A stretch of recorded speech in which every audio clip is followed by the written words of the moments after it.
I'm Kristen. For 3 years, I worked my heart out, sleepless nights, side hustles, saving every penny just to reach one dream, a Tesla Model S Plaid. The day I drove it out of the showroom, that electric hum rang like a victory song. I could already picture myself pulling into my parents' driveway in Raleigh, watching their faces freeze at the sight of the sleek beast I had earned. But that dream crashed head-on, literally. My cousin, let's call him Trouble, saw my car as nothing more than a toy. One night, he snatched the keys, thinking he'd take it for a little joyride. By the time I saw it again, my Tesla was slumped against a pole, its frame twisted like it was screaming betrayal. Trouble just crossed his arms, smirked, and dropped a line that felt like a gut punch. My parents will take my side, Kristen. Good luck. My blood boiled. 3 years of sacrifice. My pride, my moment, all shattered in one reckless stunt. But was he right? Would family loyalty bury my truth? The fight is only beginning. I'm not backing down because what's at stake isn't just a car. It's trust, pride, and proving that what's mine will stay mine. Stick around because the road ahead has more twists than a mountain pass. When the line gets crossed, will you stay silent or stand up? Drop your comment below and hit like plus share to spread this message. Brandon always got away with everything. At 25, he still lounged in his parents' Raleigh basement, his days a blur of video games and half-finished job applications. His mom, Diane, and dad, Stephen, covered his rent, his phone bill, even his streaming subscriptions. Every time he messed up crashing their old Honda, forgetting to pay parking tickets, they'd swoop in excuses ready. He's just finding his way, Diane would sigh, brushing off his latest disaster. Stephen would nod, slipping him cash for groceries that mysteriously turned into new sneakers. I'd bite my tongue knowing my cousin's charm was their blind spot. Last weekend, Brandon showed up at my place, eyes glinting as he ogled my Tesla parked out front. "Let me take it for a spin, Chris," he said, leaning against the hood like it was his. I laughed, sharp and final. Not a chance. This car's my blood, sweat, and tears.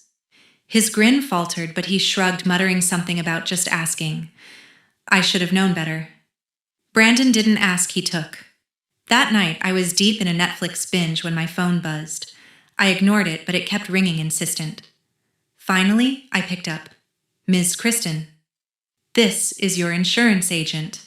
Your vehicle's been in an accident." My stomach dropped. I grabbed my keys. Wait, where were they? My spare set was gone from the kitchen hook. Brandon. I sped to the scene, a quiet street 10 minutes away. Blue and red lights flashed, painting my mangled Tesla in harsh strokes. The front bumper was crushed. The hood bent like a broken wing. A cop waved me over, clipboard in hand. "You the owner?" I nodded, barely hearing his questions over the roar in my head. Then I saw him, Brandon, leaning against a lamppost, smirking like he'd just won a bet. No scratches, no remorse, just that infuriating half grin.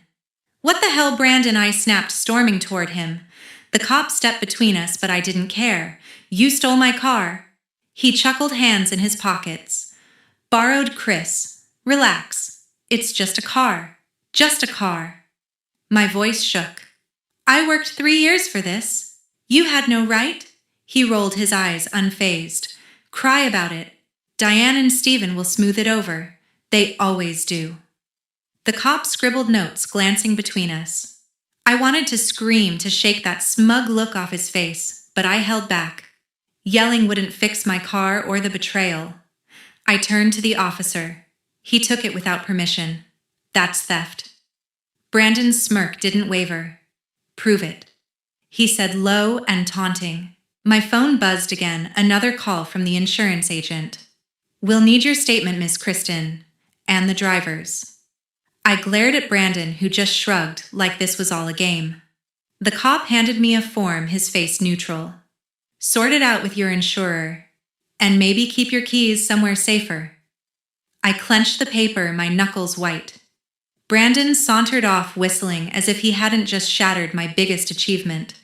Diane and Stephen would probably back him like always. But this wasn't a parking ticket or a busted fender. This was my dream, my proof I could do it on my own. And he thought he could walk away. I drove home in a borrowed sedan, the silence heavy. My Tesla was towed my savings on the line, and Brandon's laugh still echoed in my ears. But I wasn't done. If he thought family ties would bury this, he was dead wrong. I'd fight for my car, my pride, and the truth. The next morning, Mom's call woke me up. "Kristen, come to the house," Diane said, her voice tight. "We need to talk about Brandon." I gripped the phone, already dreading the lecture. An hour later, I pulled into their Raleigh driveway, the borrowed sedan, a bitter reminder of my totaled Tesla. Mom and Dad were waiting in the living room, their faces a mix of concern and expectation. Brandon wasn't there, probably still sleeping off his stunt.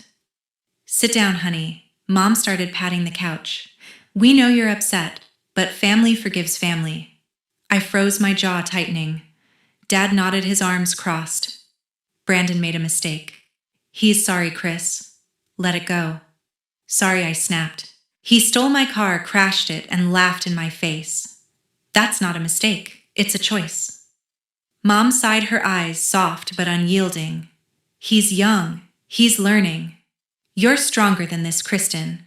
Be the bigger person." I wanted to scream. Be the bigger person. I'd heard that line before. Back in college, I worked double shifts at a diner to cover my tuition, scraping by on instant noodles. Meanwhile, Brandon racked up $5,000 in credit card debt, new phone, concert tickets, designer clothes. Diane and Stephen paid it off without blinking, saying he's just figuring things out. I never got a dime for my loans. I clawed my way through a loan while they coddled him. Now they expected me to shrug off my ruined dream. "Mom, Dad, this isn't about forgiveness," I said, my voice steady but sharp. "It's about accountability. He broke the law. He needs to face it." Dad leaned forward, his tone firm. "You're making this bigger than it needs to be. We'll help with the repairs. Just drop it for the family's sake." "Help?" I stood pacing. "I don't want your money. I want him to own up to what he did." Mom's face hardened. "You're being selfish, Kristen. He's your cousin." "Selfish?" The word stung, but it also lit a fire. I grabbed my keys and left, their disappointed stares burning into my back. I wasn't bending, not this time. At work, I slumped into my office chair, the weight of it all crushing me. Megan, my coworker and closest friend, poked her head in. "You look like you need coffee? Or a lawyer?" she teased, sliding into the seat across my desk. I spilled everything: Brandon's theft, the crash, Mom and Dad's pressure. Megan listened, her usual smirk replaced with a frown. "They're enabling him," she said, tapping her pen. "You worked your ass off for that car. He doesn't get to walk away." "Exactly," I said, leaning forward. "But they think I'm the bad guy for standing my ground." Megan shook her head. "You're not. Look, my brother pulled crap like this once, borrowed my laptop, lost it, and my parents let it slide. I made him pay me back every cent. You set boundaries, or they'll keep walking over you." Her words hit hard. Boundaries. I'd never set them with Brandon, not really. I always let his charm or Mom's pleas soften me. But this was different. My Tesla wasn't just a car. It was proof I could build something on my own. Brandon didn't just dent metal. He dented my pride. "What's your next move?" Megan asked, her eyes sharp. I took a deep breath. "I'm filing a police report. Theft, reckless driving, whatever sticks. And I'm telling the insurance company everything. No more protecting him." Megan grinned. "That's my girl." "Need me to proofread the statement?" I laughed, the first real laugh in days. "Maybe. But I'm not stopping there. If Mom and Dad want to shield him, they'll have to explain it to a cop." She nodded, standing. "You've got this. Don't let them guilt you into backing down." Alone again, I stared at my laptop, the insurance claim form open. My fingers hovered over the keyboard. Filing this report would change things, maybe forever. Mom and Dad might not forgive me. Brandon might double down. But I wasn't the one who broke trust. I'd spent years proving myself, and I wouldn't let anyone, not even family, erase that. I started typing, each word a step toward reclaiming what was mine. I drove to the insurance office downtown. The Raleigh building loomed ahead, all glass and steel, a stark contrast to the knot in my stomach. I clutched my phone, the screen glowing with the text I'd sent Brandon days ago. "No way you're driving my car." Not happening. That message was my lifeline now. Inside, the receptionist pointed me to Paul Bennett's office, a corner room with too many files and a coffee mug that read, "Claims happen." Paul, a middle-aged man with wire-rimmed glasses, looked up from his desk. "Ms. Kristen, take a seat." I slid into the chair, my folder of evidence in hand. "I'm here about my Tesla. It was stolen and crashed."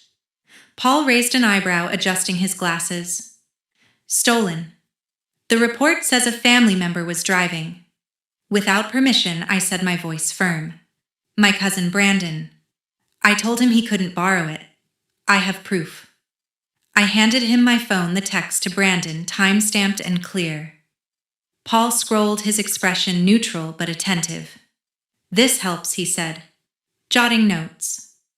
"You're filing for unauthorized use." "Exactly." I leaned forward. He took my keys, crashed my car, and walked away like it was nothing. "I need this on record." Paul nodded, pulling out a form. "Unauthorized use is serious. If approved, it could shift liability to the driver. But family claims get messy. You sure about this?" I didn't hesitate. "I'm sure." "He needs to be held accountable." He typed, his fingers quick on the keyboard. "I'll need your statement, the police report, and this text. Any witnesses?" I shook my head. "Just me and him at the scene." The cop saw his attitude, though. Paul made another note, his face unreadable. "We'll review it. You'll hear back in a week, maybe sooner."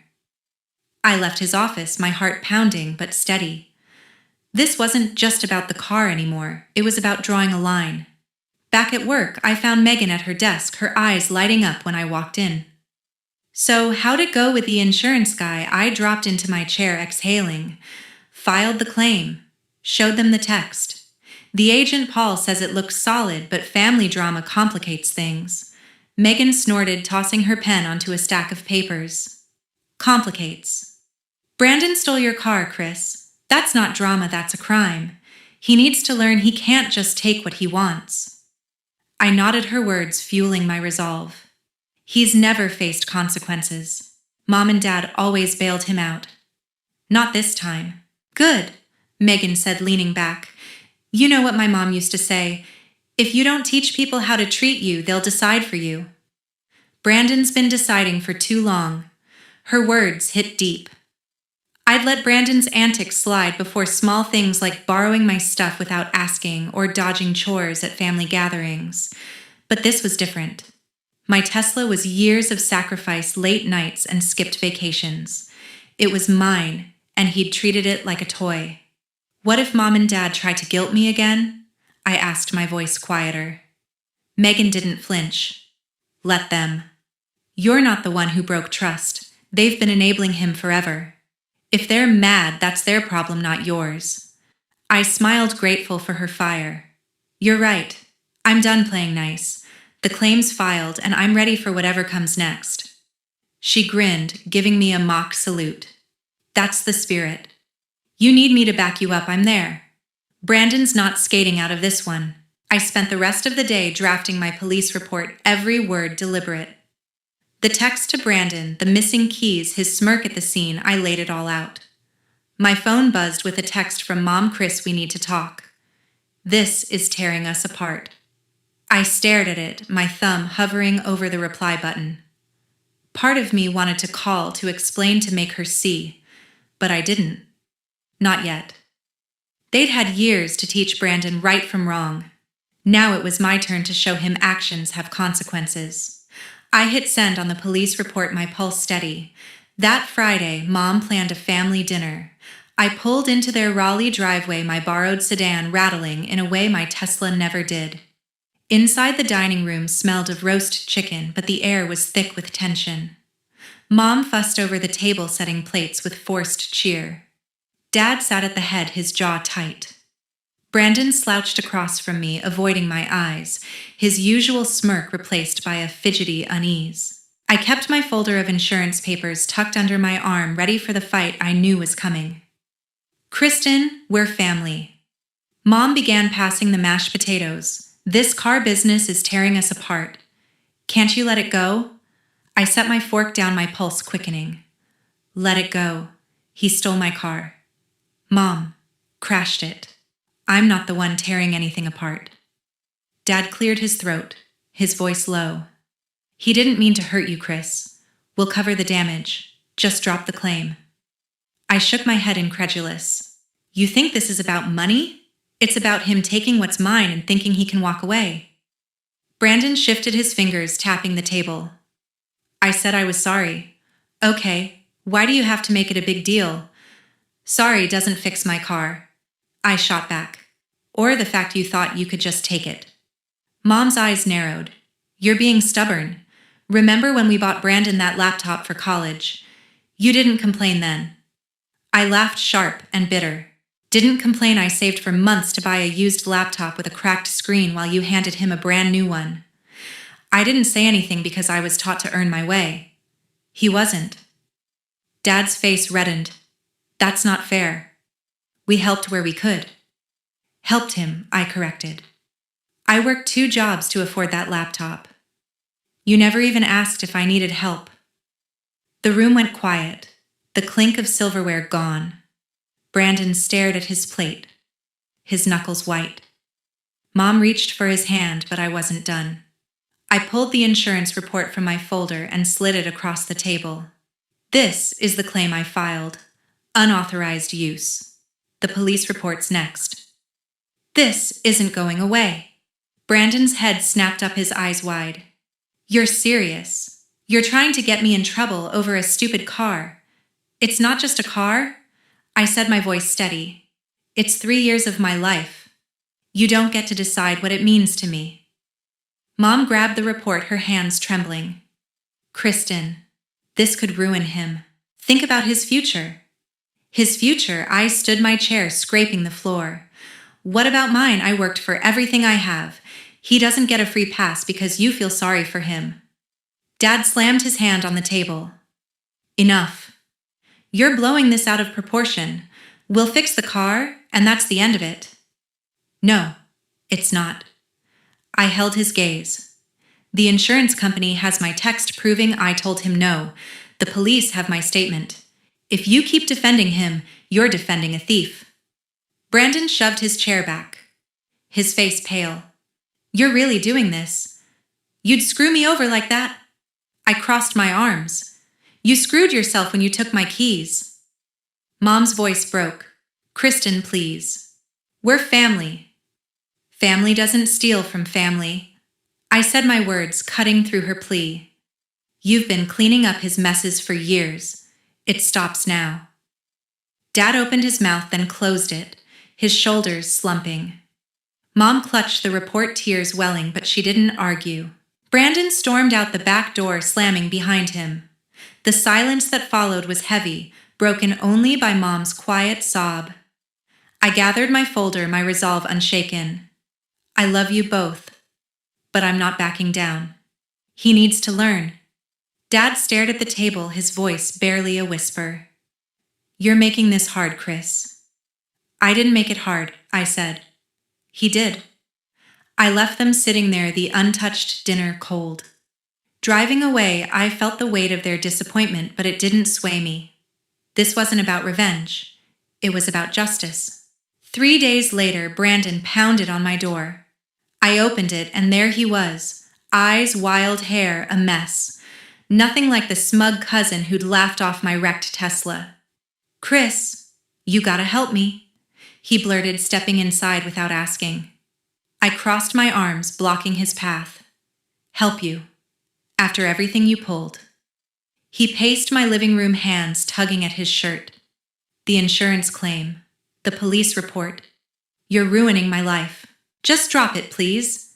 His voice cracked, desperate, but I felt no pity. Why should I?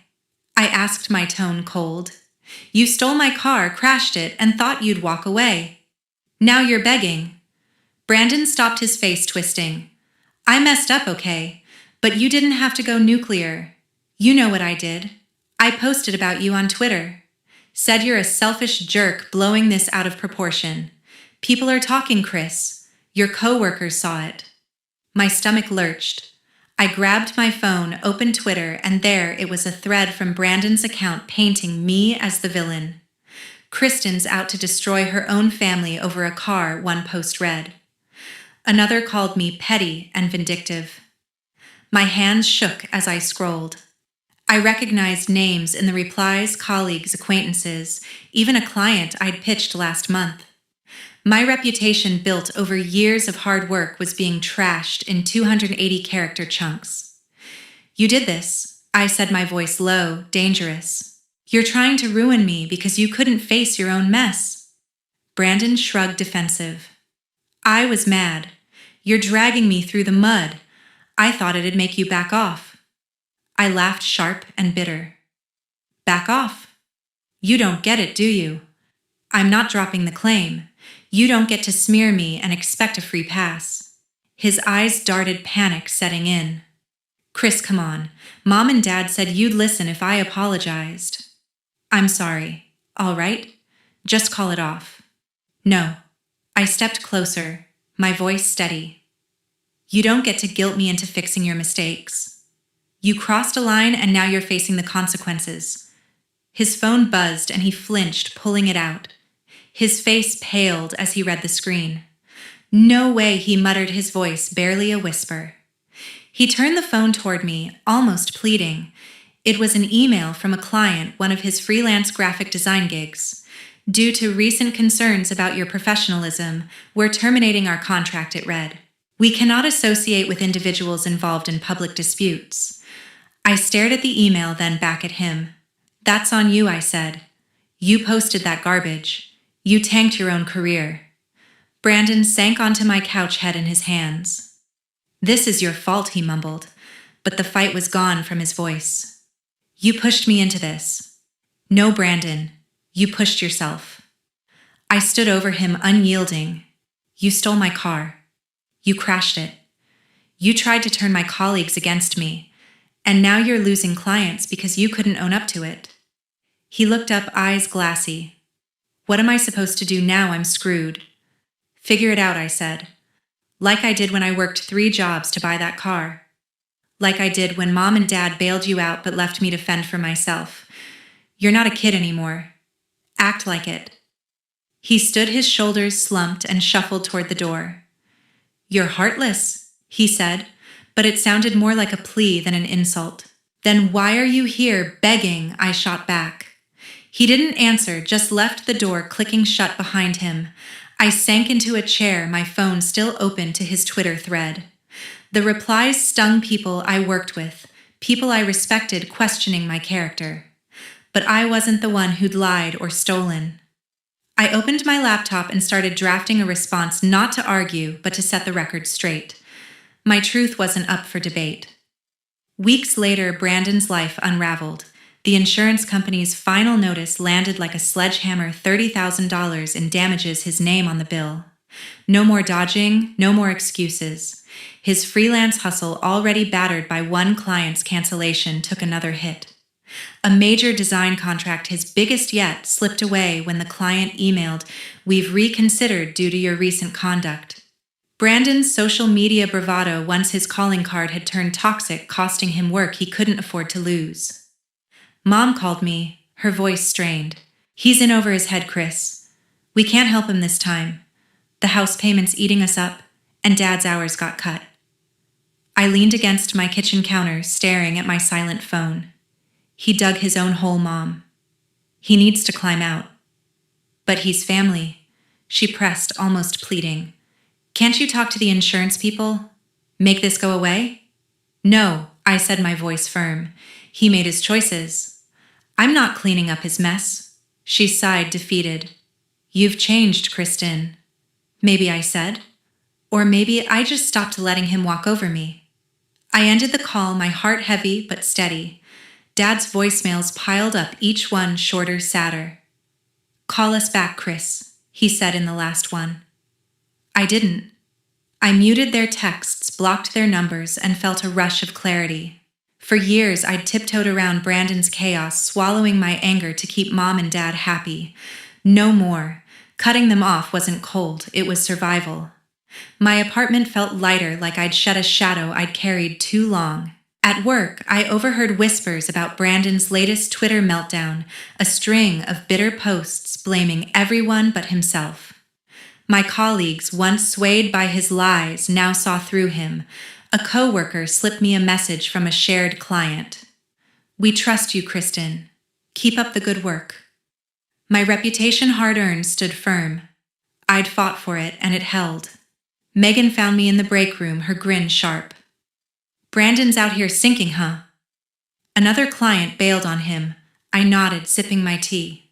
"He's got 30 grand to figure out now. No one's bailing him out." "About time," she said, leaning back. "You did the right thing, Chris. He can't keep playing the victim." "I know," I said, "but it's not about him anymore. It's about me choosing what I stand for." She raised an eyebrow, impressed. "Look at you, all grown up and ruthless." I laughed, shaking my head. "Not ruthless, just done." That night, I checked my bank account. The insurance payout had cleared enough to start shopping for a new car, something practical, but mine. I closed my eyes, remembering the grind that got me my Tesla, the overtime, the skipped nights out, the endless budgeting. Brandon had seen it as a toy to borrow a status to flaunt. He never understood what it meant to earn something. Now, with his debts piling up and his clients gone, he was learning the hard way. I didn't wish him pain, but I didn't owe him salvation either. His selfishness had built a cage, and he was locked in it. I'd spent years proving I could stand on my own, and I wasn't going back. Every choice he made, stealing my keys, crashing my car, slandering me online, had a price. He was paying it now, and I was free. I opened my laptop, browsing car listings. A new chapter was waiting. Looking back, I realized something crucial. Responsibility isn't just about paying bills or meeting deadlines. It's about owning your choices. I spent years building my life piece by piece, only to watch someone try to take it apart. That taught me a hard truth. Your hard work, your dreams, they're yours to protect. No one else gets to claim them, not even family. I learned to set boundaries, to say no without guilt. It wasn't easy, but it was necessary. Every sacrifice I made, every late night, every missed moment was a brick in the foundation of my independence. Letting someone chip away at that out of pity or pressure would have betrayed everything I stood for. To anyone listening, hear this: guard what you've earned. Your time, your effort, your heart. They're not free for the taking. People will try to bend your will to make their problems yours. Don't let them. Stand firm, not out of anger, but out of respect for yourself. You're not selfish for protecting what's yours, you're strong. I'm moving forward now, not looking back. My story isn't about what I lost, but what I gained: clarity, strength, and the courage to choose myself.